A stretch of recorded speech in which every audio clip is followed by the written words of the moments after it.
பிரியமானவர்களே, ஆண்டவரும் இரட்சகரும் மீட்பருமாகிய இயேசு கிறிஸ்துவின் இணையற்ற நாமத்தில் அன்பின் வாழ்த்துக்களை தெரிவித்துக் கொள்கிறேன். கர்த்தர் ரொம்ப ரொம்ப நல்லவர். ஹல்லேலூயா.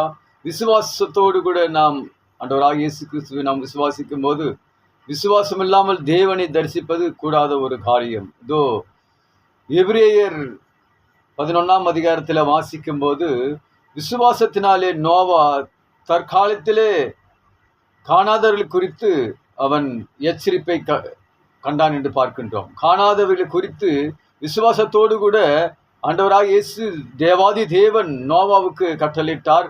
இதோ அக்குறம் நிறைந்த இந்த உலகத்தை நான் ஜலத்தினால் அழிக்க போறேன் என்று சொல்லும் போது அவன் விசுவாசத்தோடு கூட ஒரு பேழையை உண்டு பண்ணி குடும்பத்தை அவன் ஆசீர்வாதமாய் வழி நடத்தினான் என்று பார்க்கின்றோம். விசுவாசத்தினாலே ஆபிரகாம் தன் சுதந்திரமாக பெறப்போகிற இடத்திற்கு போகும்படி அழைக்கப்பட்ட போது, தோ ஆபிரகாம் விசுவாசத்தோடு கூட பிள்ளையை பலி கொடுக்கும் போது தேவன் அவனை காத்தார் என்று பார்க்கின்றோம்.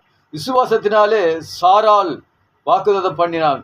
வயது சென்றவராய் இருந்த போதும் சாராளுடைய கர்ப்பத்தை தேவன் கண்டார் என்று பார்க்கின்றோம். இந்த விசுவாசத்தினாலே அநேக காரியங்கள் நடக்கின்றது. விசுவாசம் இல்லாமல் நாம் சில காரியத்தை ஈடுபடும் போது அது வீணாய் விருதாய் காணப்படும் என்பதை நாம் இந்த நாட்களிலே காணப்போகிறோம். ஆண்டவராகிய தேவன் பிதாவானவர் விசுவாசத்தினாலே அநேக காரியத்தை அநேகர் பெற்றுக்கொண்டார்கள் என்று பரிசுத்த வேதாகம் சொல்கிறது. விசுவாசத்தோடு கூட நாம் அவரை தேடும்போது அவரை கண்டறிவார் என்று வேதம் சொல்கிறது.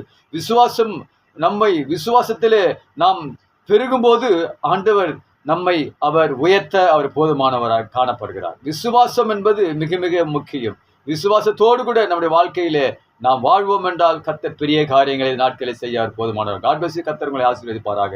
ஆமென், ஆமென், ஆமென்.